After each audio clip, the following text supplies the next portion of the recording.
Digital 410 Productions proudly presents the What's in Your Head podcast.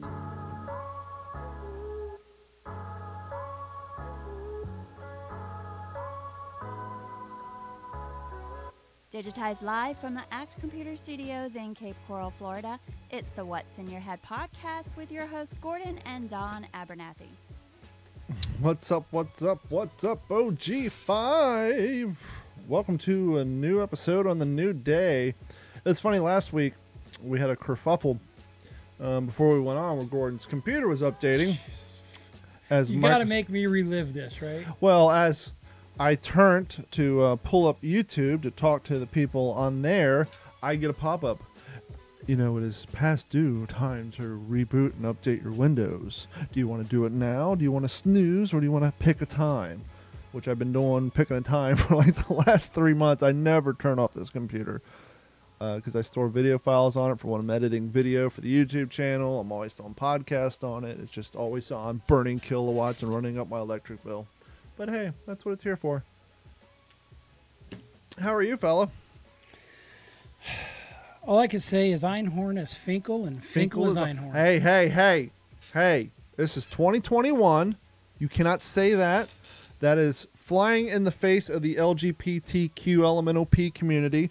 As a matter of fact, I've heard and been introduced to the animal detective, pet detective, that I'm sure at some point that whole part of the plot line will be edited out, or at least the scene where he's puking in the bathroom because he realized he kissed a man who was dressed up like a woman with Broadcast flies in the is waiting face. on signal. It should resume shortly. That's Facebook. Well, you know, Facebook had died yesterday. It's awfully odd and suspicious that the day after the whistleblower went on 60 Minutes, that happened. You know, some people think it's the whistleblower. Other people think it's the fact, and I was going to read this later, but we'll just push for it now. The other thing, the fact that as of August 2021, Facebook must sell Instagram, U.S. government argues. They've been doing this for a while, but they come back strong. The U.S. Federal Trade Commission has renewed its antitrust legal case against Facebook. I think it was a short few 3 or 4 years ago when Dave was on here, we asked the question, does anybody get smacked with an antitrust lawsuit anymore? Because I hadn't remembered any since Microsoft, but apparently Facebook has not paid off enough people or greased enough palms, or maybe should have kept their noses out of the political process to not show up on some radars. But anyhow, arguing that the social media giant is an illegal monopoly, so it's Comcast, and that should be forced to sell Amazon. Instagram and WhatsApp. The FTC originally filed the antitrust case against Facebook in December 2020, but the case was tossed out in June of 2021 by a federal judge who believed and who had their palms greased that the prosecutors failed to prove that allegedly Facebook was an illegal monopoly in the social networking industry. Really? That's funny. The original suit, how was it tossed out? Was it tossed out like a dwarf? The original suit was dismissed without prejudice, however, meaning, there you go again, that's 2 in a row. First you go after the trans community, now you're going after the little people community. Trans community. I was just stating. Hurt someone's feelings. A fact. Yet he didn't want to do it. I know. Yes, troublesome people are often people in trouble. They may be mentally ill. Find out how you can help. Write Better Mental Health, Box 3000, New York 1, New York. The original suit was dismissed, quote, without prejudice, however, meaning that the FTC would be allowed to file a new lawsuit against Facebook, and that's exactly what the federal agency has done this week. In the new lawsuit, the FTC accuses, can we just call them the KFC? It's easier to say. The KFC accused Facebook of probably runs about the same. Yeah, turning to an illegally buy or buy scheme to maintain the dominance after repeatedly failing to create, innovate mobile features for its own social network. What's more, Facebook worked to kill off startups when they, kind of like Microsoft did, when they were identified as threats to Facebook, the FTC claims. Quote, it is unlawful to acquire innovative competitors with popular mobile features that succeed where Facebook's own offerings fell flat or fell apart. Speaking of which, we're all familiar with the Honey app, right? Yes. I've not not even used an app, it yet. it's a browser extension. Yeah. Add on Google Chrome. There's no pop-ups, no sign-up. You just put it on. When you go to certain websites, check out, it pops up with coupons, and you can save money. Speaking of stealing other people's shit, I'm hearing all these advertisements about Capital One shopping add-on where you can add to your browser and they'll find coupons they're basically rebranding Honey, doing the same thing. And I'm sure Honey was a rebrand of something else. This shit's been going for a while. I would be interested to know who Honey's parent company I is. will let you know here. Now, if it's All some small startup, that's one thing. It unlawfully acquired innovate. Read that. Lacking serious competition, Facebook has been able to hone the surveillance-based advertising model and impose self-increased burdens on its users. Instagram launched in 2010 and saw meteoric growth before it was I've got acquired by your answer, Facebook buddy. for $1 billion less than 2 years later. Go ahead.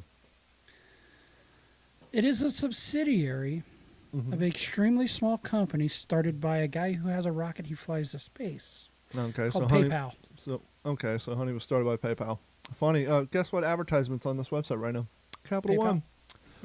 One. Facebook lacked the business acumen, the technical talent to survive in the transition, blah, blah, blah. But anyhow, long story short, some people were claiming that the network outage was a result of Facebook trying to maybe separate their equipment in case this goes through. That way you have things in different data farms and it's easier to sell this out to the higher bidder without doing it later. It wasn't caused by the Honey app trying to find coupons on Facebook Marketplace. Right? But yeah. So this Saturday, I think it was. Einhorn Pretty interesting day. I always sign up for these races usually right after I do a race because I'm in the race mode. And so about 6 months ago, I heard this new advertising popped up for an OCR I'd never heard of called the Rugged Maniac. And I was looking at the videos. I'm like, oh, it kind of looks like a super easy my first OCR. Oh, man, are you slamming it and calling it Tiny Tykes for OCR? Pretty much. And the reason is like 4 or 5 of their main obstacles are inflatables. And it's at a fairground, so obviously you can't dig up too much of the fairgrounds. But anyhow, the price was right. It was like super cheap. I wonder, bear Mhm. with me for a second, if the reason did they have any of the other OCRs at the fairground? That's my first question. No. So I'm wondering if it is an insurance requirement to be able to pull that off at the fairground, to have No, the inflatable. No, because Bouncy to answer your castle. question, if you watch the video, once you get out of the permanent grounds and into the surrounding area, then they took a backhoe and dug trenches you can jump over in tunnels. But because it primarily, they don't want to dig. Yeah, giant don't muck up our property. And it's, you got Savage out there, which is a hardcore race. You got Spartan, which could be argued as one of the first ones. It's a hardcore race. You got Tough Mudder, who I think Spartan bought out because you see Spartan and Tough Mudder being advertised on the same brochure. You got Bone Frog, which is supposed to be based off of the Navy SEALs training. And so you got all these hardcore ones out there. And so, somebody got the great idea, hey, let's do a smaller one for people who's never done one. Maybe some companies want to bring their employees out for a team building exercise. We'll have 3 or 4 hard obstacles, but the rest of them will be relatively easy. And You know what I think would be a good team building exercise for a bunch of employees? what's that? Paintball or airsoft? Yeah, they've been doing that for years. I But haven't done it yet. I need to do that with the family here. I used to play, me and Jason and the guys back in Ohio, we used to play paintball before everybody started wearing body armor. We just Yeah, go I out in the think woods and just get shot up.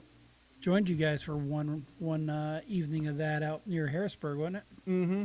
So anyhow, real quick, it was only 2.81 miles. I told myself I'm not going to run for time. I'm just going to go because I'm using this as a practice for my Savage race coming up in November. And so my goal was to go 100% obstacles, even if it means retrying. That plan went out the door as soon as the bell rang. My first mile was I ran like a damn near 7-minute mile, which is insane on grass. They didn't have any real obstacles until after the first mile. But I ran the thing in 33 minutes. That's 2 miles and 28 obstacles in 33 minutes. Tonight I went out and ran a recovery mile run, 2 miles. I did a first mile was 11 minutes. But anyhow, achieved my goal. The obstacles were at least at the level in which, because I've done 3 obstacle races before, I was able to pass even the more difficult ones first time through. So I achieved my goal of 100% completion, did it at a decent time. When it was actually over, I said, shit, if I knew I was going to do this well, I would have signed up for my age group instead of an open wave. It just and then you can podium and get an extra little, prize. Kind of What'd like you place in the open wave? well, see, that's the thing. It's my first OCR. This is the first race I've ever done where the bibs don't have a tracking meter on it. So you get your participation trophy? I got my participation trophy, but the only reason I knew I did it in 33 minutes is because I start my Garmin. You sign up for a 5K, they'll give you a bib that has a tracking medal on it, and you run through. You sign up for Savage Race, you have bracelets on, track your time, all of them. But once again, this is kind of like I guess they don't think people who run this race in the open waves want to track their time. It's more for fun. So this is the very first race. The bib did not have a electronic tracker on the back. The only reason I knew my time and pace is because I tracked it myself on my watch. Now, did it feel like a bunny hill? It felt more like it started off as a green, but it went blue and then maybe did a single black. Okay. But if you watch my video, you'll hear him announce, well, we just added 2 new rigs. And so I think they're kind of getting their funding behind them. I think enough people are signing up that they can afford. Because they had one rig, which is actually pretty fun. It had steel I-beams that were at maybe a 30-degree incline with a bell at the end. And you have to run, haul ass, grab the rope, slide up, and then kick the bell. So that was fun. Easy but fun. And then they actually had one, it was a straight bar. Think of like a top of a chain link fence. They had 4 monkey bars that swung back and forth. They were free on chains. You had to do 4 of those, and then to a bar, which was on an angle, transition to another bar, and then jump off. That was a little difficult. Then they had some sleds. They had and you've seen in my Savage Race where they have like the A-frame with the net on the front. Their net was super slack. No rigidity to it all, to the point where you couldn't do the flip over because it went straight down. And it was like, when I was trying to get off, you get hung up in there, you're effed. Well, when you go to get down, it's sagging, and I was afraid I was going to twist an ankle. So it was fun. If you've never done an OCR and you want to do one that's, cost you $40, sign up. It's a good time. You get a medal. You get muddy. You get the experience. And all in all, it's a good time. If you're die hard and take this stuff way too serious, you may find it a little boring, but I enjoyed myself. It was fun. And it was fun to get another OCR under my belt. Spent a little more time on it than I wanted to, but yeah, so I did that. But the cool thing was, last year-ish, no, 2019, beginning of 2020, I discovered that 2 guys that I went to high school with up in Grove City, Ohio, who both joined the military. One went to the Army, one went to the Marines. They both did 20 years and then retired. Stand by. Mm-hmm. Rugged Maniac. You know what year it was started? What's that? What year it was started? 2010. You got it. Yeah. But if you look at like a Spartan, and that's like 1998 or whatever. 2013, it had a Shark Tank appearance with an investment from one Mr. Mark Cuban. Well, I will say this was the 5K. They have longer versions with more obstacles, but anyhow, this was the 5K. No warped wall? They did. It had it was probably 10 feet tall, no rope. I was able to get up it. If you actually look at my video, you'll see people not even try. They just walk past it and climb the ladder so they can slide down the water slide. But it was, it was fun. Like I said, I enjoyed it. It was close by. It was an hour and a half trip. Went, had fun, came home. But as I was saying, beginning of last year, I found out that 2 guys I went to school with and who I haven't seen since graduation night in 1997, one of them moved to Port Charlotte and the other one moved to Venice. And we had gotten together and decided that we wanted to get together and go canoeing and all that. And so we planned a canoe trip a few weeks out. And it turned out it was the weekend that they announced COVID was here. And everything got shut down. And so we all just kind of forgot about it, went about our way. Turns out Eric's Facebook account was completely hijacked to the point where the hijackers had all his emails forwarded to a to their account, and basically he lost access to it, to the point that finally the hacker, long story short, after a year he got the damn thing back. I reached out to him. So he came down Saturday night. So I got up at 5 in the morning, drove to Tampa, did my wave at 9:30, came back, ate lunch. He met me at 3. We went out bass fishing, did a kayak. It was fun. He caught like 4 or 5 small ones. We went to a different lake. I caught one tiny one, and then like right around 7:30, I'm sorry, casted out my Guggen Squad revolver, top water, was reeling it in, and first time I ever got a hit on one of those. Big old hit, caught like a 2.5 pounder off of it, which was fun. It's always fun. I've caught 2 fish off of a different type of topwater than this one. So it was the first time on this particular one. But catching something on a topwater is so much fun because you see the hit opposed to it.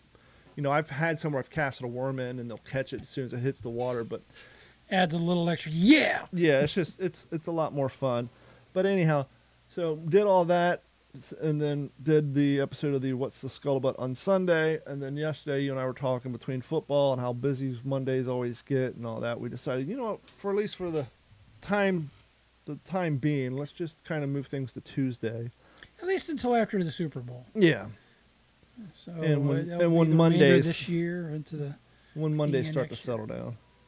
yeah, absolutely. So what's going on in Vegas? I've been crazy busy. I do got a gripe. Maybe you can help me out here. Mm-hmm. People who are dissatisfied with their job, who will not leave said job, even though they allegedly have enough money to do so. You met these people? People don't like change. Yeah. So running into a little bit of that out there. Construction right now, Las Vegas paving must be just rolling it in because this what they call a fuel indexing tax that was passed back in 2016 when they decided to stick all their signs in front of every street that had a pothole in it. Got passed, and so our fuel taxes go up every so many years. The whole entire freaking valley seems to be full of barrels. No, that sucks. Just out in front of my house is just insane right Welcome now. to Dad's World. They've been working on Burnt Store Road for freaking, well, Melody passed away 3 years ago. They started it before that. So his road's been torn up in front of his neighborhood for going on damn near 6 Now, his 6 was years. part of the water project, right? Well, yes and no. Water project times, well, we already got tore up, so let's not repave it until we get the construction up here to turn this 2-lane thoroughfare into a 6-lane road. Oh, I tell you, I've seen some crazy stuff out here. They will do a full project, nice medians, And then nice tear it safety up. islands, and they'll tear it up for a gas line project. Mm-hmm. It's like, can't you guys coordinate a little bit Yeah, better? so it was nice that I know they it's had the about foresight for funding, that, but yeah. You could save some funding and put it to better use if you just coordinate. If you're listening to us on Twitch, Facebook, or YouTube, and you want to holler at us, holla. Give us a call at 239-299-3380. You can also send text to us as well. Speaking of bills being passed, here's one that probably you guys aren't too aware of. And I'm going to read you about the one in Pennsylvania, but apparently Alabama's I doing know the where same you're thing going with too. that one. It's the one I'm thinking about. You know, there used to be a cat that people called crazy, Chicken Little. He was a radio guy, still is. He's got white hair, right? Oh, now he looks like Colonel Kind of Sanders. looks like Colonel Sanders. He used to talk about eugenics all the time, and how the progressives believe in eugenics, and eugenics is carried over from World War II and other times where basically the progressives. Now, this guy used to be a shock jock at one point in time in his career. And then he got sober and became a Mennonite. But anyhow, Pennsylvania Democrats advance legislation to sterilize adult men. They're also wanting to do this in Alabama. Sterilize adult men? What do you mean? How many kids you got? And a memorandum, or how old are you? Well, yeah, I was getting on that next. It's two swing How vote. many kids? In a memorandum from October 2nd, 2021, Pennsylvania State House Representative Christopher M. Rabb, Democrat, Philadelphia County, is pushing for legislation that would require all inseminators. That just makes Is it that the sound new- mean. They don't say male anymore. Or Well, men? women are called birthers or non-birthers because Jesus fucking Christ! I'm sorry, I'm gonna piss people off, but why are we letting emotions run this goddamn nation? no, it's what it is. Now I'm getting emotional over it. No, what it is Ludicrous. no, it's as we've said before, because Facebook and Instagram charge people with public profiles money to get their thoughts out, whereas Twitter does not. That's why if you ever notice a politician, Twat, did you say?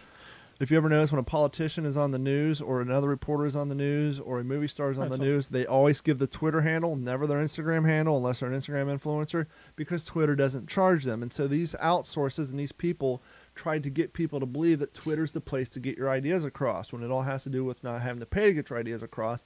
And so that being said, these same sources give the people who bitch about things and try to pass ideas on Twitter, i.e., the minority, not the minority in the race way, but the minority in the numbers way. The actual true definition of minority is a numbers thing, has nothing to do with race. But this bill, this F-tard, and I'm going to say it, is trying to pass. It doesn't even make sense. Well, no, we're not talking about the bill. We're talking about the use of inseminators versus. Yeah, I know, but it's all part of the same story. And the use of birthing people opposed to women. Yeah. It's because the minority, the numbers, not the race, on Twitter has been propped up by the media to think that more people feel this way than actually do. Just like I've said before, if you don't live in Hollywood, New York City, you don't work in Hollywood or in the news or a politician, chances are you don't use Twitter. I don't know anybody in my sphere that has an active Twitter account that are on Twitter. They're all on Facebook, Instagram, or TikTok. No one uses fucking Twitter. If I feel this way about this, then everybody must feel this way. Yep. But anyhow, pushing for Narcissism. legislation that would require all inseminators to undergo vasectomies within 6 weeks from having their third child or their 40th birthday, whichever comes first. Get it? Okay, I got a problem. Here's where the bill goes off the rails. I mean, it's off the rails anyway, I but was gonna say, this what is the part? doesn't make sense is, so you're saying the person who is 40 and older, who is probably more financially stable than they've ever been in their life and could probably actually take care of their child quite well. Nope. Can't have that. In order to change a country, you have to start with a generation. Mm-hmm. That's why the youngest aren't getting vaccinated. That's why the youngest aren't He getting wants to enforce this new law by offering $10,000 reward to anyone who reports a man who has not had a vasectomy. Oh, Jesus Christ. So now he wants to turn us into brown coats. And how does one prove this? So either the wife and or the girlfriend of divorced men are going to turn them in? Because I don't know what the condition of your testicular or the condition nosy is neighbor, or the the upset family member. John who has a doesn't third like him? kid, and I haven't heard or seen an Amazon package delivering donuts to him to sit on the couch. And I saw him on the grass, which would imply that the condition of his testicles are not in the condition which they should be in. So I'm going to drop a dime. So anyhow, he wants to enforce this new law by offering a $10,000 reward to anyone who reports a man who has not had a vasectomy. Therefore, in non-compliance of the statute within a time frame so that the state can take civil actions for unwanted pregnancies against the men who have wrongfully conceived the child with it. Well, what if this man's married? What if the why am I thinking we must spay and neuter our people now? So does this apply only to single men? No, I just said men. Yeah, but it says but therefore the non-compliance statute within a time frame to take civil action against unwanted pregnancies against men who have wrongfully conceived a child with them. So if they're married, then technically it shouldn't be an unwanted. So the wife. Well, the wife and the husband were having an argument, so therefore it was a grudge fuck, and it was therefore not a properly. Here we go. In the memorandum, this is in the bill they're trying to pass. This guy's a fucking nutcase. Here's all you need to know, ladies and gentlemen. You ready? And Greg Valentine, you think we're making this up? In the memorandum, no, you didn't. You just popped in. My way of dropping your name, saying hi.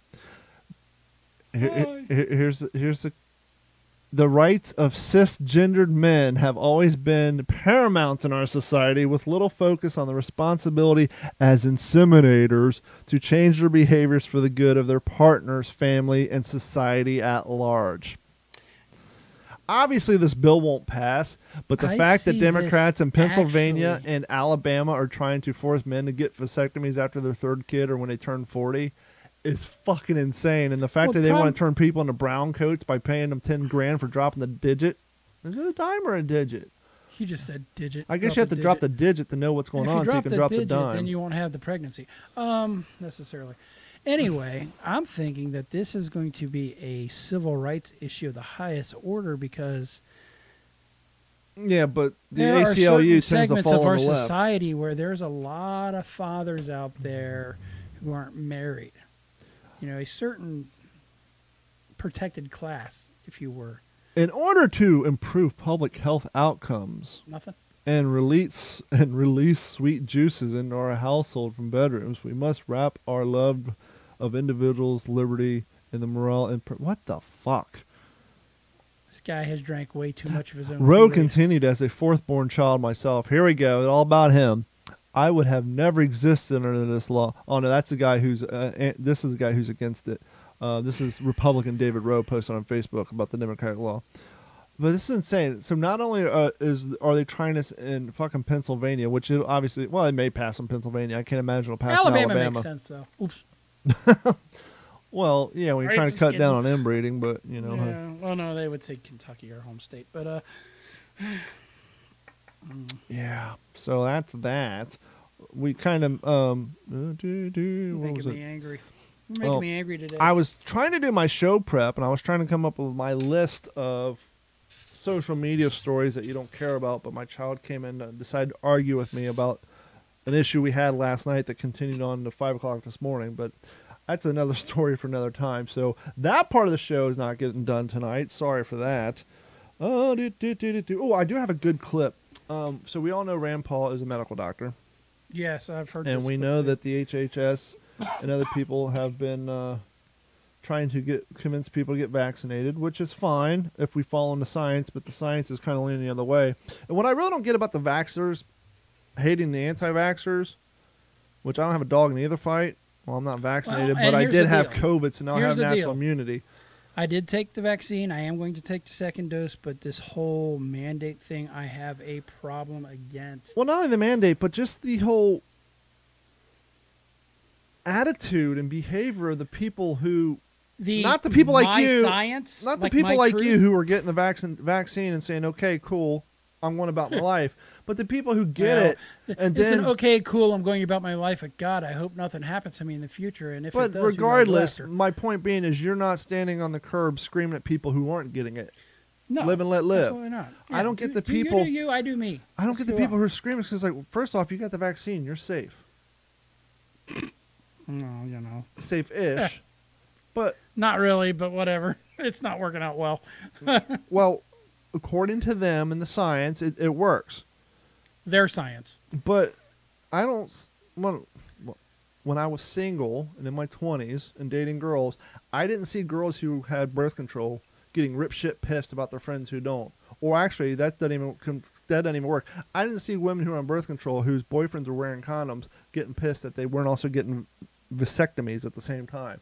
It's like you're already double protected. How many people did you get mad at for not getting the flu vaccine in your past? Nobody. I've only had the flu vaccine once, and that was when I worked at Horton because they had somebody come there and it made it simple, in which I did get sick afterwards. But I never got pissed in high school every year when I gave blood twice a year at the people who didn't give blood. And that's more helpful. I mean, but anyhow. So, we've heard, Rand Paul's gone after Fauci. Rand Paul's a doctor. Now, I don't want to give Rand Paul too much credit because I think I heard he did kind of apologize a little bit for losing this shit on this. Nah, I haven't heard that, but go ahead. Hold on. It'd be disappointing if it was true. Oh, here we go. So this happened the other day on the floor versus Rand Paul and Xavier Becerra, whatever the fuck his name is. Is this the one I'm having? Nope. Hold that. I have to load it because my Hold, soundboard crashed. please. Hold, please.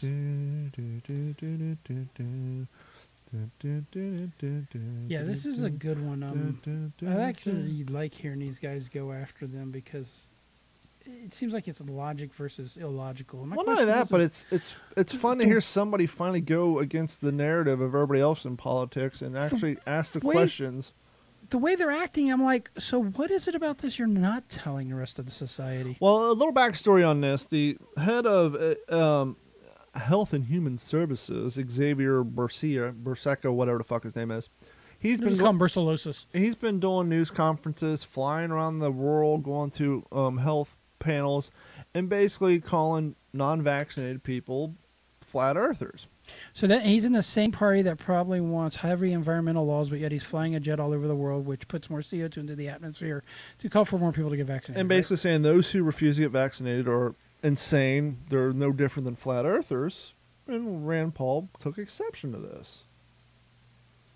with an Israeli study that had 2.5 He asked him, "Are you familiar with this Israeli study?" The beginning of the clip was cut off. So here we go. Are you familiar with this Israeli study? with an Israeli study that had 2.5 million patients and found that the vaccinated group was actually 7 times more likely to get infected with COVID than the people who had gotten COVID naturally?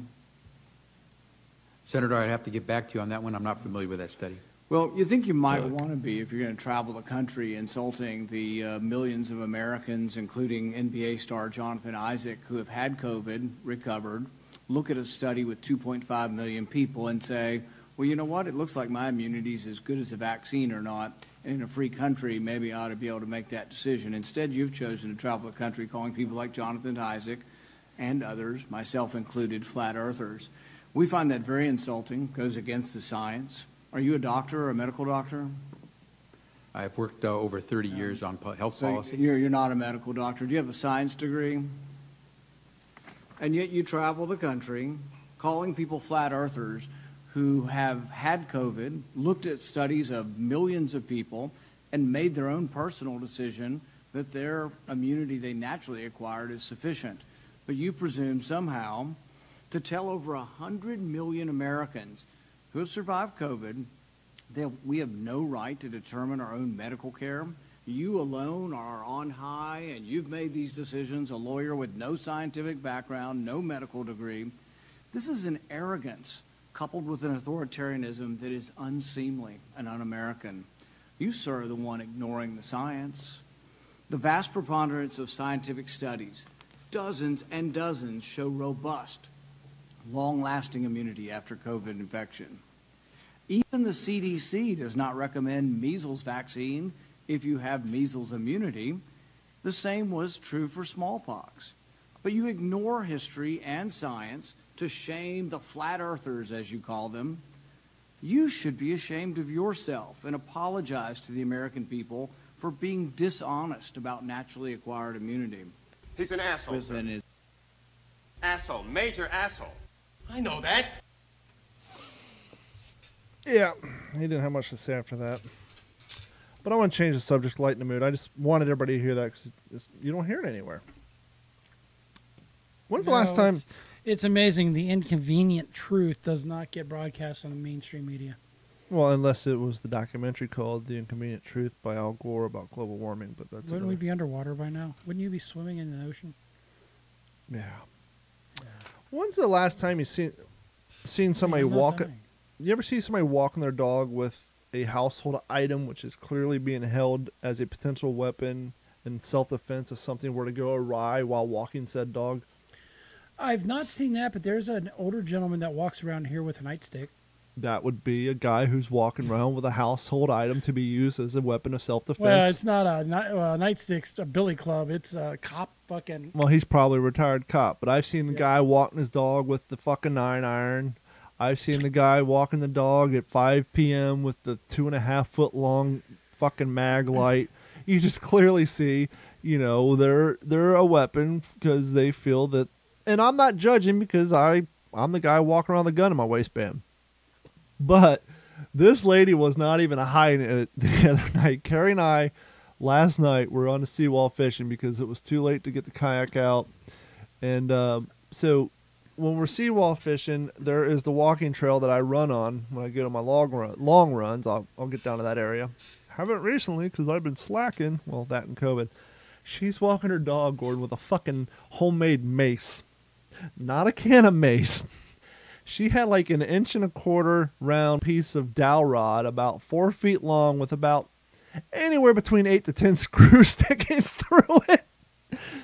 She was walking her dog holding a fucking stick with nails and screws at the end of it. Next, you're going to see somebody walking around with a Lucille style bat. Or what's the version of the mace where it's the ball, the chain, and the spike? A Morning Star. Yeah, Morning Star. Lucifer Morning Star. Have you started watching Lucifer yet? But I just laughed and I was like, Carrie's like, check her out, man. She's carrying a fucking mace. It's like, it literally had rusty screws. She's just walking along with her dog. It's like, you got a Labrador, mate. Well, I guess he's too nice. He wouldn't attack people. But I've seen the obscure household items that they're just pretending they're carrying that clearly. No, this lady had no ands, ifs, or buts. She had a homemade mace, and she was ready to use it if need be. What's up, Morgan Long? How are you doing, fella?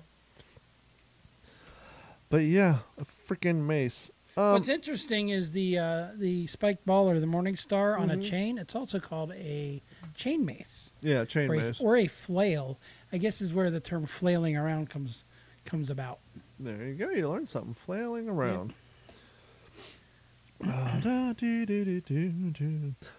Public service announcement. If you own a truck, even if you don't own a trailer, get yourself a slip hitch and a ball. Protect your truck from being rear-ended. You're welcome.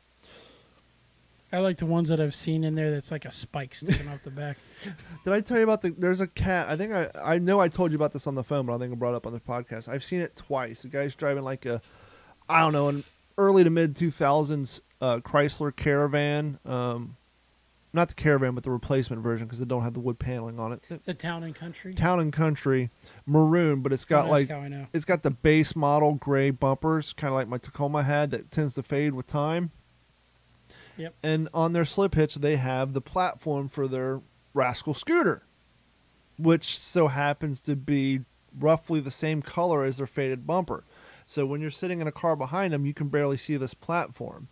So at some point, they thought they would do the world a favor, and they put a big yellow sticker across the back, which has since been faded, so you can barely make it out, but it actually says, "Test your airbag here." So fantastic. And so, yeah, I mean, you see that. Do you have like volunteer people who either used to be cops or wanted to be cops, and so now they volunteer after they're retired, and they usually do traffic? Like, yes, sometimes they'll get 8 or 9 of them to be witnesses when they set up DUI checkpoints, or they'll do traffic. Yeah, they actually had a community policing type deal at the dog park where Metro set up a tent. There's a couple of officers there, and then there's volunteers to get people to join. Ours are fully equipped with cars, but they're voice cars because instead of red and blue lights, they have amber and green, and they're not quite Crown Vics. They're more like low-end base model it's cars. almost like that guy in Florida who was doing traffic control acting like a cop. But similar color lights. My shop is on Del Prado Boulevard. It's a 6-lane road, and there's at least 1 to 2 accidents on there a day. And I was driving down the street, and I saw a voice officer. He blocking the right lane, had his cones out, and in front of his car was like a MG Sprite or whatever, the 2-seater convertible, big in the 70s, whatever they are. Yep. The thing was broken down, and the driver was standing on the sidewalk. But here's the rub. The thing was broken down in the entrance of a parking lot to a church. So all it would have taken was the driver to get in the car and turn the wheel, and then the voice guy just giving this little 2-seater MG Sprite that probably weighs 1,200 pounds, a little shove, and you don't have to block off the entire lane of a very, very busy thoroughfare where there's constantly accidents a day. And so, not am I the one to complain, which I did make a TikTok on it, but I did circle back and I pulled in the parking. No, not at all. I did pull in the parking lot and I asked the guy, "Does it roll?" Because it's giving him benefit out. Maybe the clutch burnt up. Maybe the transmission seized and it doesn't roll. He said, "Huh?" I was like, "Is it a roller?" He's like, "Yeah, it's just flooded. The last 3 times I've taken it out, it's done this." Okay, perhaps maybe the next time you should take the mechanic to figure out why your carburetor's flooding, but I digress. I said, "Well, want me to help you push it?" No, I was like, "Well, I was just surprised that you guys were blocking off a lane when if it rolls." He's like, "Oh, I had a stroke. I can't push it." I said, "Oh, I get that. Do you want me to help?" "Oh, yeah, if you would have came 20 minutes ago, I would have taken you up." I'm thinking, so the voice guy who's perfectly capable to just push this thing literally 36 inches. It was in the entranceway of this church. It's not like you had to push it 50 yards. You just crank the wheel. I'll give you a shove, and we can open up traffic. No, they closed down an entire lane of one of the busiest roads in Cape Coral for over 20 minutes because the voice guy couldn't be bothered to tell him to get in his car and give this thing a little heave-ho, or maybe just use his car to give it a little nudge. It's a city-owned Bob's car. your uncle. But no, we'll Done just and done. block off. But the fact that he told me I had a stroke, I can't push it, Okay. perfectly valid. But You got a 6'5" guy standing there. well, even before that, he told me this is the could- 3rd time it's happened. So you had a stroke, you're concerned about your health, which is completely understandable, but you're driving a convertible with the roof down in 95-degree weather, and the last 3 times you've taken it out, it's flooded. So perhaps, maybe, just perhaps, instead of leisure riding in the middle of the afternoon in a convertible that tends to flood, you need to get it looked at to see why the carburetor keeps flooding so that you don't keep blocking traffic and breaking down. And he said it takes over an hour before it can restart. It's like, at what point do you learn? Driving around in my automobile. Blocking traffic. Crap! The deal. Yeah. Sitting around in my automobile. I don't want to read the whole story, but we have spouted and complained over the last couple of years, whenever we're having border crisis, why don't the National Guard of said state go down and protect the border? Well, the government's trying to stop it, but apparently Texas is finally deploying their National Guard to the southern border, so you may want to look that up. It's just like, I've just never understood why they belong to the state unless the federal government nationalizes them for an emergency. So if you're having a state of emergency and you have a National Guard and you need help to secure an area, makes perfect sense, but it's optics. Well, there was that bill that a lot of Republicans voted for that they got a lot of crap over because it allegedly had a red flag deal in it. And Dan Crenshaw came out and said, no, that will not be in the final copy. And it's the same bill that all these Republicans voted for, but the squad did not. And one of the reasons he voted for it because it's pro-American, and one of the items in there was to militarize or send the military back to the southwestern border, the southern border of the United States. So you had that. That also had the Iron Dome in it. It had raises for the military, and it also had that in there that if military members were unvaccinated, they could not be released as a dishonorable discharge. Yeah. So it is kind of interesting. Joining us now from the Digital 410 West News Desk in Las Vegas, Nevada, Gordon Abernathy. Gordon, how you doing tonight? Vapor lock, Morgan Long says. Fuel boils and vaporizes. And I believe there was a very, very important episode of The Simpsons where one Joe Namath warns everybody about vapor lock at the end. That means that thing definitely did not have fuel Isn't it injection. amazing? Well, that's why I said carburetor. Yep. Because if it had fuel, there wouldn't be fuel injected. Toilets. Ooh, okay. This good. I forgot all about this. Go ahead. Toilets. In Jerusalem, they made a rare discovery of a toilet. They are aging to be about 2,700 years old. Mm-hmm. Jerusalem, Israeli archaeologists, those who haven't died of COVID, have found a rare ancient toilet in Jerusalem dating back more than 2,700 years, when private bathrooms were, well, obviously a luxury in the Holy City. Authorities said Tuesday. The Israeli Antiquities Authority said a smooth, carved limestone toilet was found in a rectangular cabin that was part of a sprawling mansion overlooking what is now the Old City, and was designed for comfortable sitting with a deep septic tank dug well underneath. A private toilet cubicle was a very rare find in antiquity, and there's only been a few found to date. Only the rich could afford these toilets. Yeah, no crap. Pardon the pun. He said, adding, the famed rabbi once suggested that to be wealthy is to have a toilet next to his table. That seems a little gross. Animal bones and pottery were found inside the septic tank. Of course, shed where light else on the do you lifestyle, exactly, and the diet of the people living at that time, as well as ancient diseases. Just don't bring any back. And the Antiquities Authority said the archaeologists found some stone capitals and columns from that era, and said that there was evidently a nearby garden with orchards and aquatic plants. More evidence that these living back then were quite wealthy, at least in that area. I'm looking for that clip. Sorry. I was at Toilets. I was at Publix the other day looking at the exorbitant fees of toilet paper and how you could easily drop. Are they limiting what you can buy there? Because you can't find any at Costco and Sam's here, and it's down to one pack. No. So we're back on that train again because. Well, no, I was starting to think, with how expensive toilet paper is, it may be beneficial to get a bidet. Yes, Save it would some be. money instead of dropping literally $100 a month on ass wipe. Actually, I don't if think you this is go it, to but we'll see. Lowe's- Hold on. No, I don't think this is it. It would take a miracle for me to become a good quarterback.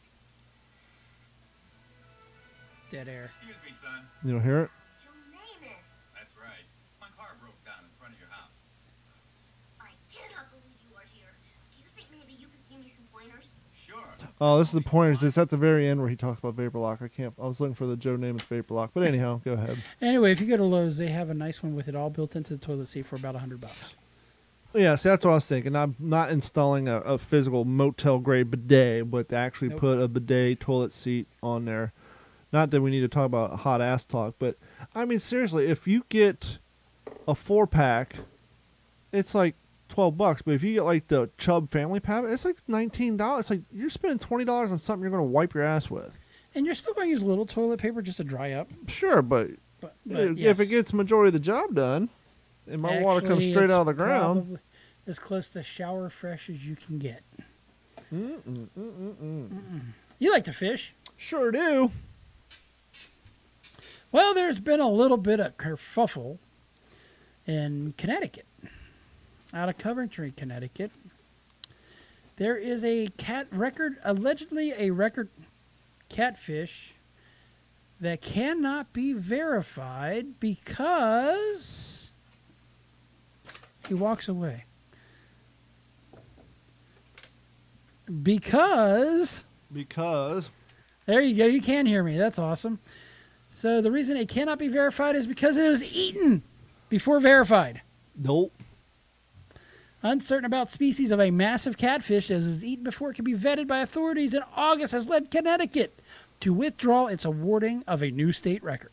Damn it. Connecticut Fish and Wildlife. God damn it, Bobby! I told you not to But put that. I put it on Fish Brain. It counts. That's an app, in case you don't know. Yes. Connecticut Fish and Wildlife wrote down a Facebook post on Monday. Well, that's odd. It wasn't on Twitter. That because it was not able to examine the actual fish, the authorities could not confirm that it was what is called a white catfish. Without the ability to examine the actual fish, identification is still left to still images and videos, which have proven to be ambiguous and inconclusive to definitively identify the species of catfish in case. So you're trying to tell me that in 2021 that an 8-bit video off my flip phone ain't good enough for you? Well, they're not disputing the weight of the fish. The problem is this Caught was it a at night. 21.3 pound catfish that's white, but they don't know if it's truly a white catfish or a channel cat, which we're all used to, which grows a lot larger. Well, that's my question. They're talking about grainy video. Who the hell's shooting grainy video? I mean, you don't have an HD camera? It shouldn't be. I mean, These are people who fish for catfish. and eat it. No, I've done it again. Anyway, now I've gone after the cat fisherman. He did it again, caused trouble, hurt someone's feelings. Yet he didn't want to do it. Yes, troublesome people are often... For those of you playing at home, he has now gone against the transgendered, the people in the Not. dwarf community, and now Not. cat fishermen. We used to be cat fishermen. Not by choice, because we didn't know how to fucking fish. It's the only thing we would catch. Yeah, we throw a wad of meat in the bottom and fall asleep until something was on the line. Want to see a neat magic trick for those of you watching the video stream? For those of you watching audio, you're not going to miss this. Ready? See Bailey? Yep. Alakazam? Alakazoo! I thought you were going to squeeze her and she's going to squeak. I like the found dog last from year a Snatch. skeleton Boston I've seen those. Terrier. Now you need to find a way to make it move. Get some servos and make the jaw bounce. Oh, okay. Now I feel like an idiot. There you go. Bailey's running around like, what the hell's that? Does she bark at it at all? She runs up to it and sniffs it and stuff, but I definitely didn't get the... Shut up already, I turned you off. I definitely didn't get the initial... Don't you wish you could turn her off sometimes? No, she doesn't bark. That's good. Bailey does not bark unless the neighbor's dog's barking or someone's at the door. She doesn't, or if you're actively trying to make her bark, but she's like the world's most quiet dog. But she's a great guard dog. Like you walk in the bedroom, like if she's sleeping in Sarah's room, you walk in there, she'll jump up and start growling at you. She's a great guard dog, but no, she's not an obnoxious yipper dog. Thank God either is Oliver. And when he does bark, it's not that stupid yippy bark. So the previous state record for white catfish was 12.7 pounds. So you can see why they're questioning being this 21.3 pound fish. Well, yeah, because, white fish tend to get eaten when they're a small size. Shad, shiners. The world record white catfish was caught in California at 19.3 pounds. My personal best is damn near 3 pounds. I cannot imagine fighting. Well, I'm sure my tilapia I caught were bigger than that because they're fat, bulky fish. But when it comes to bass, that's a little shy of 3 pounds. When you think of Huntington Beach and you close your eyes, what's the first thing you think of? The corner of PCH and Main Street, where Ruby's is at. And, I remember going out there and not realizing, because they did a pretty good job in the movies and television of getting rid of the oil derricks. Mm-hmm. That's more down by Long Beach, but yeah, the oil derricks that were on the beach, and then out of Long Beach, But just looking out from the oil pumping Huntington, stations in the water, they decorate like islands. They put fake palm trees and shit on them. And they were still visible from Huntington. Well, they think they may know what has caused the big oil spill. Don't say. You gotta guess. Homeless people tampering? No, but it's something that makes you think, why didn't this happen before? Vapor lock? Possibly. Officials investigating one of California's largest recent oil spills is looking into whether a ship's anchor I was going to say that may have struck an oil pipeline onto the floor, causing the heavy crude leak. It makes sense because not a mile from here, there's a canal right next to the bridge that goes over, that is on Del Prado, and there's a sign that says aqueduct or water pipe below, do not drop anchor. Well, I'm no captain, nor do I play one on television or in the movies, but I would think that the fancy navigation systems these days probably have a do not drop anchor in this area thing. Now, guy could have been drunk. Or he has an outdated system that's from like 1989. He has an outdated system. The head of the company that operates the pipeline says company divers were inspecting the area of the suspected leak. And the company's name just happened to be Pipe Breakers, but that's neither here nor there. Actually, it's Amplify. And they expected that by Tuesday to have a little more idea. An anchor from a cargo ship striking. Well, that's what you get when you got the cargo ships piling up out there. Question: when you brought the anchor up, was oil dripping off of it? Was there a snag? Does it have? Was there a little bit extra to it? Mm-hmm. That's what's interesting. Did it go?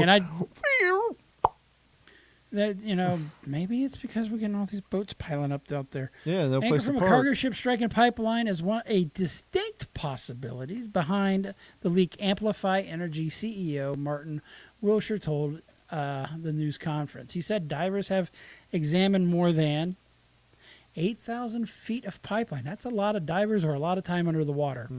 And was focusing on one area of significant interest.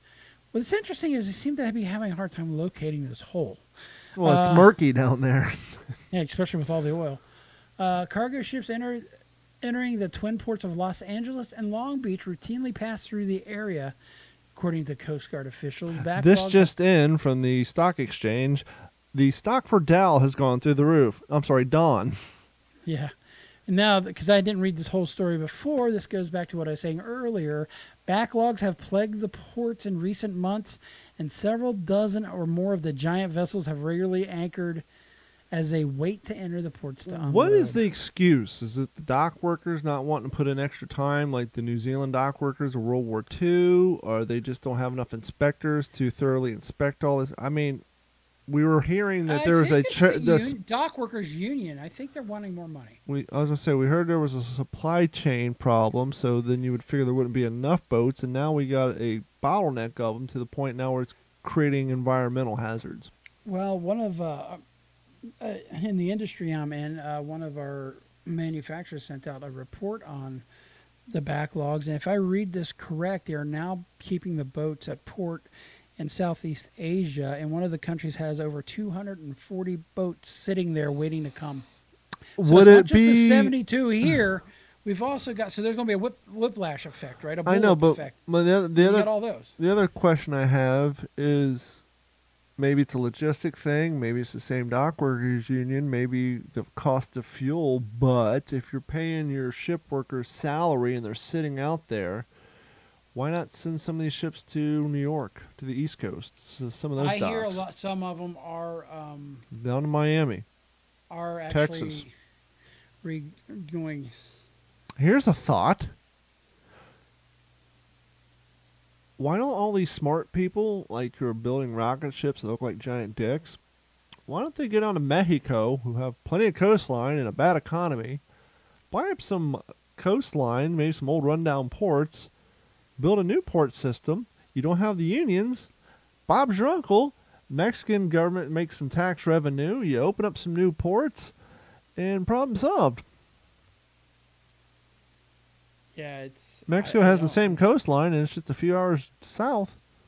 And you got to worry about all Yeah, the I don't know if California they have the regulations. actual- I don't know if they have the actual, docks. I'm trying to find. Well, the I know, but answer. my point being is the Elon Musk's and the Amazonians of the world could, especially when you don't have to wait for permits to be passed, you can get that shit laid up in 2 weeks. Right. You can pour some slabs, put some rocks out in the ocean, put a couple fucking cranes down there in a month and a half, and problem solved. Port of Long Beach explains that the container shortage has also driven. So there's also been a container shortage. He's- Over here. Pick me. Pick me. Yeah. The boats that are in the ocean, is the shit just stacked on top of them, or are they inside containers? They're inside. So they're not connexes. just- The connexes are stacked up on the boats. But they're saying there's a container shortage. It's the connexes are short. But on. maybe if you got the fucking containers off the boat, we can get them unloaded.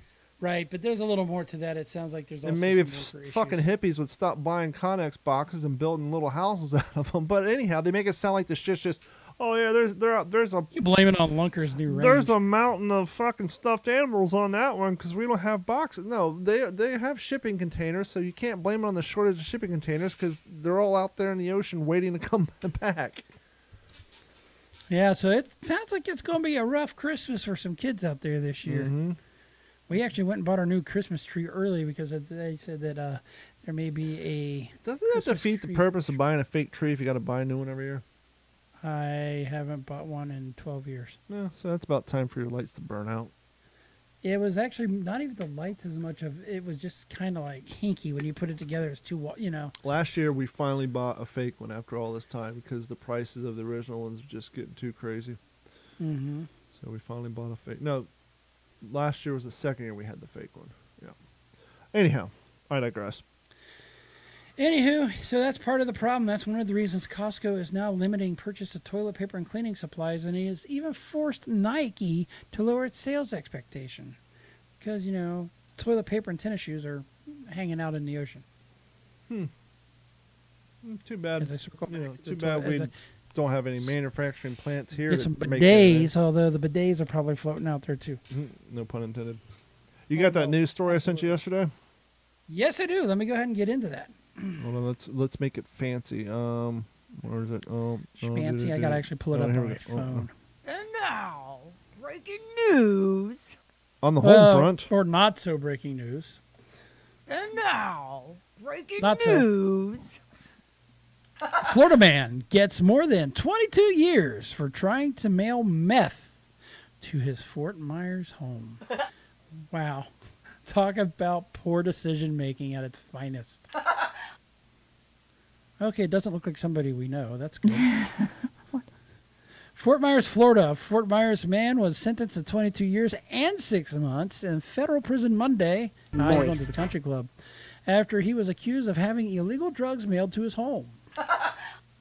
Bradley Carter. Wow, I've never seen Bradley spelled that way, but Bradley Carter, How does he 32. spell it? Bradliey? Leigh, like Leah. Bradley. Yeah, Yeah, that's straight redneck there. that's like Leah. Yeah, They it's- wanted a girl named Leah, and they had to throw Brad in front of it. Anyway, 32 pled guilty of multiple charges in October after he allegedly tried to have about a pound of methamphetamine shipped to his Fort Myers. Dude, get a P.O. box. According to the United States Attorney's Office for the Middle District of Florida, investigators said Carter, previously convicted felon, okay, he's got a history, knowingly attempted to ship the package via the United States Postal Service He's an by asshole, priority mail. Search of the 32-year-old's home uncovered more illegal drugs, including methamphetamine, fentanyl, that's a good mix, and cocaine. Several firearms and ammunition were also found in Carter's home. Court documents show. Carter pled guilty to the charges, including, I don't think he had any other choice, to attempted possession of intent to distribute 50 grams of meth and possession of firearm in furtherance of a drug trafficking crime. The 32-year-old was also ordered to give up his guns, no shit, Sherlock, and ammunition Good luck with the as casual related to the effects. crime, according I mean to it. No, 'cause investigators. you won't get it. What's wrong? Wait, we got to state the obvious in these articles. The case is investigated by United States Postal Inspection Service. Finally, they're doing something with the assistance of the Bureau of Alcohol, Tobacco, Firearms, and Explosives, FDATF, Everybody's gonna and get their Drug credit. Enforcement Administration, and the Lee County Sheriff. So it was 1, 2, 3, Everybody has to get four- their credit. Four Assistant State's Attorney Jesus M. Casas prosecuted this case. That is definitely a Florida man story. Mm-hmm. I got an idea. Billy, why don't I buy that from you? You can ship it to my house. Yeah. They'll never know. Not that you would know this, but would like a UPS or FedEx be? Are they equipped with the same amount of technology that the United States Federal Postal Service is when it comes to the drug sniffing would dogs think that- and the equipment? I would Or do think they it's turn just- a blind eye? Well, I would think knowing people that work at UPS and RPS or FedEx Ground, at least in that instance, if somebody found it, they'd probably just take it home. Well, see, because it always seems like you hear these stories coming out of the United States Postal Service, not a FedEx facility or a UPS facility. No, I've never seen a drug sniffing dog go through any of those when I worked there. Any Yeah. of those facilities. Even though you had the metal detector coming and going, at least going at FedEx. So I had a client buy an HP laptop from Amazon Yeah. and showed up because her Dell was acting hinky. I set it up, and she's getting up in age, and her eyesight ain't what it used to be. Ain't what it used to be. Ain't what it used to be. And she said, "Hey, the dimmer's not working on my laptop." Mm-hmm. I said, "Well, that's weird." I said, and so I logged in, and she's in the control panel sliding at the dimmer, and you could see the little icon pops up showing the dimmer going up and down. And I said, "Well, that's weird." I said, "Try hitting the keys on the keyboard." And when she hits the keys on the keyboard, you can see the dimmer going up and down, up and down. Long story short, I went over there, contacted HP. They had me download drivers. Interestingly enough, yeah, we need to upgrade to video drivers. Okay, well, let me go to your website. HP. No. Do it through the device manager. Go in, hit update drivers. I said, that's not instilling great confidence in me that you would rather have me try to load generic Windows drivers instead of going to your website and downloading the drivers for your equipment, but I digress. It's not going to work. Did it, didn't work, couldn't find it, actually loaded generic Microsoft drivers, went to HP, downloaded the NVIDIA drivers, didn't fix the problem. HP, credit due to them. Okay, well, here's what we're going to do. I'm going to send you a box, and we're going to have you ship it in now. Why not? Because the customers had it for 2 days. We're going to send it to you, and That's you're going to have it insane. for 3 weeks. So here's what I'm going to do. We're going to return it to Amazon and get an exchange. Amazon's great with returns. Now, obviously, Amazon doesn't sell laptops. Their vendors do. A lot of people don't realize Amazon's just kind of a fancy eBay with a better return policy. They have vendors who sell their shit through Amazon. So she submits a return, which I do all the time, and it's usually approved right away. The vendor replies back. You hold on to your hat. Sure. Dear Mrs. So-and-so, please try these fixes. Firmware update, driver update, contact HP, blah, blah, blah. because we regret to inform you we're unable to do a return on this product and ship it because it contains a battery. But wait a second. Wasn't it shipped with a battery? Yes, because laptops don't have replaceable batteries anymore. They're built in order to replace a battery, you got to take the whole fucking thing apart. I've done 4 of them this week. So under that logic, you can never return a cell phone. So under that logic, you should never ship it to me to begin with because you shipped the product with a battery. So I got some answers here. Well, on long this, story short, after a week and a half, they finally agreed to return it after she started giving bad reviews and whatnot. So I have the HP in my garage. Yeah, that's it. My garage, not in my truck, which means I gotta go get it out, keep my truck from broken into, but in my garage so that I can do a factory reset. Cool feature. If you guys didn't know this, on Windows 10, if you so happen to buy an HP computer that goes bad in 2 days and someone wants to take it back, hold the shift key, hit power restart, and it'll say, please wait, and it'll give you some options. If you go to troubleshooting, go to reset, it'll give you 2 options. Reset, keep your data and your apps, or reset so I can recycle this motherfucker. It will take several hours. Just like your phone. They do a security wipe so that when you send the fucking thing back, your shit's not still in the hard drive. Not just a quick format, the multi-hour security wipe. So I got to do that tomorrow so we can send this fucking thing back. Which is why I tell all my clients to keep your boxes for up to 14 days in case your brand new computer goes bad, which is why Act Computers has been providing IT solutions for all of Southwest Florida since 2004. So if you have a brand new HP laptop and the dimmer switch don't work and you need help facilitating that fun, give them a call at 239-283-1120. As said, we've done 3 or 4 of them this week. If you need the non-replaceable battery replaced on your laptop, give them a call. They can help you out with that. Laptop repair, computer repair, cell phones, anything technical related, give them a call at 239-283-1120 or head over to act-capecoral.com. And even if you don't live in Southwest Florida and live in Ohio per se, as long as your internet works, obviously, you would think I wouldn't have to state that, but as long as your internet works, they can help you via their website with your permission, of course. Give them a call at 239-283-1120. They can help you configuration issues, viruses, weird anomalies, etc., etc. That's Act Computers, 239-283-1120. Shout out to the OG5 stepping up. We got a couple new Patreon members over the last month, and you too can help support the channel. Head over to d-410.com or the what'sinyourhead.com and click on that Patreon link. You can sign up $1 a month, $3.50 a month, or $7.50 a month. If you do sign up for the $7.50 a month, I will send you a free t-shirt after your second month, which is actually a deal because that's still less that you've contributed than the cost of a t-shirt, but that's neither here nor there. That's the option I'm willing to give to you. And please head over to youtube.com. Look for Digital 410. I am literally 9 people away. I need 9 more subscribers to get to that 500 mark. What happens at 500? Nothing. We're just halfway to 1,000, and 1,000 is the end goal, but you got to get to 500 before you can get to 1,000. Silly. So please do all that, and that's going to cover all the plugs. Head over to D-410. Check out the What's in Your Head. You're already checking out the What's in Your Head podcast, but check out the What's the Scuttlebutt podcast with co-hosts Jeff Copsetta and Henry Sledge. That show we've actually been going gangbusters on, and Fail to Fail still doing well. I still haven't booked anybody on there in a while, but people are still downloading it.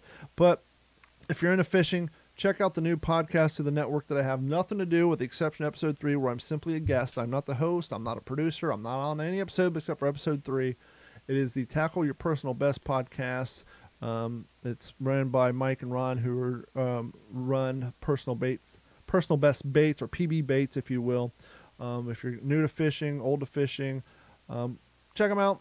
They share a lot of interesting information, and you learn quite a bit. Everything from baits, weather conditions, lines. People don't know the difference between a medium heavy rod, a medium light rod, a heavy rod, difference between fluorocarbon, monocarbon, braid, etc. So go check them out over at pb.d-410.com, or just go to d-410.com and click on the icon and go give them some love.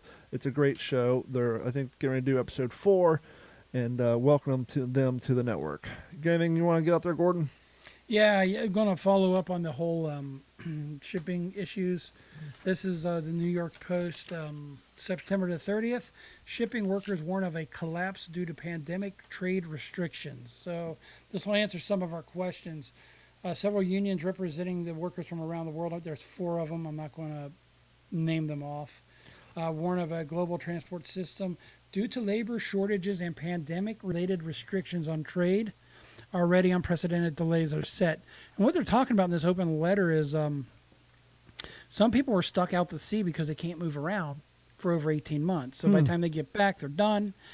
Some of the boats and dock workers can't move freely between ports. And it's kind of, and with the proving vaccinations, et cetera, how it's a patchwork of laws, it's beginning to become a bigger and bigger problem. So it's not just one or two. Yeah, things. if that rat bastard Trump would only been a little bit more I'm ready. successful in getting some manufacturing back over here, but you know, it's neither here But nor hey, if Intel could get that plant in Phoenix done, we'll be heading in the right direction. there. Yeah, it's a start. It is a start, but that is all. That's going I to wrap it up. have Go for ahead. The news. That's going to wrap. Oh, hold on, we got an outro for that. This concludes the evening news, and now back to the ACT Computer Studio in Cape Coral, Florida. That is going to wrap it up for this episode of the. I'm sorry, I'm just watching all the likes popping up on the Facebook live stream. That's going to. Burp, beer burp. That was me. That's going to wrap it up That for this was me. episode of the What's in Your Head podcast. Thank you guys so much for hanging out for another episode. And as always, please like, subscribe, share us with your friends. And if you're listening on us on Apple Podcast or Apple iTunes, whatever the fuck they're calling it now, give us a 5-star review.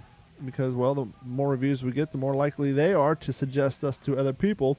People who downloaded this podcast also downloaded this one, that sort of thing. So thank you guys so much for your continued support. I hope the Tuesday live stream flip-flop didn't mess with you guys, but it'll fall into routine here sooner than later. But that's going to wrap it up for this episode. Thank you guys so much, and we will talk to you. See you next Tuesday, you